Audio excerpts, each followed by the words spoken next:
ഈ running shoe 1000 കിലോമീറ്ററിൽ കൂടുതൽ ലാസ്റ്റ് ചെയ്യാൻ കാരണം അതിൻ്റെ സുപ്പീരിയർ ബിൽഡ് ക്വാളിറ്റി മാത്രമല്ല, ഈ അകത്ത് കാണുന്ന ന്യൂ ഫീലിൻ്റെ ജെൽ ഇൻസോളും കൂടെയാണ്. ഇത് ഞാൻ ഡെക്കാത്തലോണിൽ നിന്ന് മേടിച്ചതാണ്. സോ ഒരു റണ്ണിങ് ഷൂവിൽ എപ്പോഴും പറ്റുന്നതെന്ന് വെച്ചാൽ പുറത്തുനിന്ന് നിങ്ങൾ നോക്കുമ്പോൾ റണ്ണിങ് ഷൂ പെർഫെക്റ്റ് ആയിരിക്കും, അതിന് വേറെ പ്രശ്നമൊന്നും കാണത്തില്ല. അതിൻ്റെ അടിയിലെ ഗ്രിപ്പ് നോക്കിയാലും അടിപൊളിയായിരിക്കും, വേറെ പ്രശ്നമൊന്നും കാണത്തില്ല. പക്ഷേ യൂഷ്വലി എപ്പോഴും ഡാമേജ് സംഭവിക്കുന്നത് ഇതിൻ്റെ അകത്താണ്, അതായത് ഇൻസോളാണ്. ഇൻസോൾ ഹാർഡായി കഴിയുമ്പോഴത്തേക്കും നമുക്ക് യൂസ് ചെയ്യാൻ പറ്റാത്ത കണ്ടീഷനാവും. അകത്തെ ഇൻസോളിൻ്റെ ഓപ്ഷൻ വരുമ്പോൾ ഡെക്കാത്തലോൺ ശരിക്കും മൾട്ടിപ്പിൾ ഓപ്ഷൻസ് ഉണ്ട്. അതിൽ ജെല്ല് വരുന്ന ടൈപ്പ് ഇൻസോളാണ് ഞാൻ മേടിച്ചത്. W900 ജെൽ എന്ന് പറഞ്ഞതാണ്. ഇതിൻ്റെ റേറ്റ് എനിക്ക് കറക്റ്റ് ഓർമ്മയില്ല എത്രയാണെന്ന്. പക്ഷേ ഇത് ഇപ്പം ഞാൻ റിപ്ലേസ് ചെയ്ത പ്യൂമയുടെ ജസ്റ്റ് ഒന്ന് കാണിച്ചു തരാം. ഇതായിരുന്നു എൻ്റെ പ്യൂമയുടെ ഇൻസോൾ ഉണ്ടായിരുന്നത്. ഇത് വളരെ ബേസിക് ആയിട്ടുള്ള ഇൻസോളാണ്. പക്ഷേ ഈ കാണുന്ന പോലെ തന്നെ സൈഡൊക്കെ ഒരുപാട് തേഞ്ഞ് വന്നപ്പോഴത്തേക്കാണ് പിന്നെ ഒരു ചെറിയ ഹോളും വീണിട്ടുണ്ട്. അതെനിക്കൊന്ന് റണ്ണിങ് ഷൂവിൽ എന്തോ നമ്മൾ പിന്നെ പോലത്തെ എന്തോ സാധനത്തിൻ്റെ മുകളിൽ കയറിയപ്പോൾ പറ്റിയ ഹോളാണ്.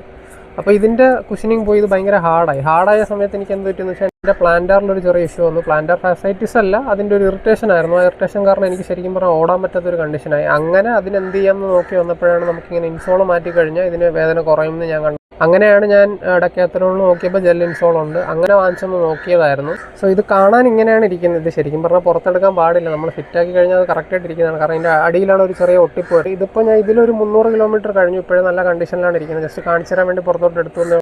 കസ്റ്റം ഇൻസോൾ വാങ്ങുന്നവരെ ശ്രദ്ധിക്കും, നിങ്ങളുടെ ഷൂ സൈസിനുള്ള ഇൻസോൾ വേണം വാങ്ങാൻ, അല്ലാതെ റാൻഡംലി ഏതെങ്കിലും ഇൻസോൾ വാങ്ങാനില്ല. കാരണം എന്ന് വെച്ച് കഴിഞ്ഞാൽ ഇപ്പോൾ ഡെക്കാത്തലോണിൻ്റെ ന്യൂ ഫീൽ W900 അവരിങ്ങനെ കൊടുത്തിട്ടുണ്ട്. അതിൽ UK 78 എന്നുണ്ട്. എൻ്റെ ഷൂ സൈസ് 8 ആണ്. സോ ഇതെനിക്ക് പെർഫെക്റ്റ് ഫിറ്റായിരുന്നു.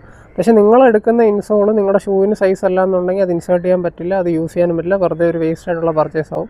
സോ എപ്പോഴും ഒരു ഇൻസോൾ വാങ്ങുന്നതിന് മുന്നേ ഷൂ സൈസിന് സ്പെസിഫിക് ആയിട്ടുള്ള ഇൻസോൾ ആണോ എന്നുള്ളത് ശ്രദ്ധിക്കും. പിന്നെ ഓർക്കേണ്ട ഒരു കാര്യം, ഇത് കസ്റ്റം ഇൻസോളാണ്, പ്യൂമയുടെ ഒഫീഷ്യൽ സാധനമല്ല. അതുകൊണ്ട് തന്നെ ആ ഒരു ക്വാളിറ്റി നിങ്ങൾ പ്രതീക്ഷിക്കേണ്ട. ഇപ്പോൾ ഇതിൽ തന്നെ ഞാൻ മഴയത്തോടുമ്പോൾ എനിക്ക് പ്യൂമയിൽ കിട്ടിക്കൊണ്ടിരുന്ന ഗ്രിപ്പൊന്നും കിട്ടുന്നില്ല.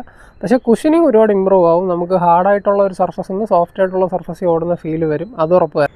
ഡെക്കാത്തലോൺ മാത്രമല്ല കേട്ടോ ജെൽ ഇൻസോളുള്ള, ഫ്രിഡോ പോലത്തെ കമ്പനികൾക്കെല്ലാം വേറെ ടൈപ്പ് ഒരുപാട് ജെൽ ഇൻസോൾ. അങ്ങനെ മൾട്ടിപ്പിൾ കമ്പനീസിന് ശരിക്കും പറഞ്ഞാൽ ഇതുപോലെ ജെല്ലുള്ള കുഷനും ജെല്ലില്ലാത്ത കുഷനും വാക്കിങ്ങിന് വേണ്ടി സ്പെസിഫിക് ആയിട്ടുള്ള കുഷൻസും ഒക്കെ. അപ്പോൾ നിങ്ങളുടെ ഷൂവിൻ്റെ ഗ്രിപ്പിനൊന്നും വലിയ കുഴപ്പമില്ല. പക്ഷേ നിങ്ങൾക്ക് കാലിൻ്റെ അടിഭാഗത്ത് വേദനയോ അല്ലെങ്കിൽ ഒരു കംഫർട്ടോ തോന്നുന്നില്ല, അല്ലെങ്കിൽ ഹാർഡായി എന്നൊക്കെ ഉണ്ടെങ്കിൽ നിങ്ങൾക്ക് ചെയ്യാൻ പറ്റുന്ന ഒരു ഓപ്ഷനാണ് കസ്റ്റം ഇൻസോൾസ് മേടിക്കാം. റണ്ണിങ്ങിന് മാത്രമല്ല, ഹൈറോക്സ് പോലത്തെ സാധനങ്ങൾക്ക് അല്ലെങ്കിൽ ചില ഷൂസിന് സ്റ്റെബിലിറ്റി കുറവാണ്, അങ്ങനത്തെ ഷൂസിന് സ്റ്റെബിലിറ്റി കൂട്ടാനായിട്ട് കസ്റ്റമൈസ് ചെയ്തിട്ട് വരുന്ന ഒരുപാട് ഇൻസോൾസ് ശരിക്കും പറഞ്ഞാൽ ഇപ്പോൾ ഇൻസ്റ്റാഗ്രാമിലൊക്കെ കാണാറുണ്ട്. പക്ഷേ ആ ബ്രാൻഡുകളെ പറ്റിയൊന്നും എനിക്ക് അതിൻ്റെ ഒതൻസിറ്റി അറിയത്തില്ല. അതുകൊണ്ടാണ് ആ ബ്രാൻഡുകളുടെ നെയിം സ്പെസിഫിക് ആയിട്ട് ഞാൻ മെൻഷൻ ചെയ്യാത്തത്. പക്ഷേ നിങ്ങൾക്ക് കസ്റ്റം ഇൻസോൾസ് എന്നൊക്കെ സെർച്ച് ചെയ്ത് കഴിഞ്ഞാൽ ഈ പറയുന്ന പല ബ്രാൻഡ്സും കാണാൻ പറ്റും. അപ്പോൾ ഇതുപോലത്തെ റണ്ണിങ് കണ്ടൻറ്റൊക്കെ കാണണമെന്നുണ്ടെങ്കിൽ ഫോളോ ചെയ്യുക. ഇതുപോലത്തെ മറ്റൊരു വീഡിയോ ആയിട്ട് വീണ്ടും കാണാം. അതുവരെ ബൈ.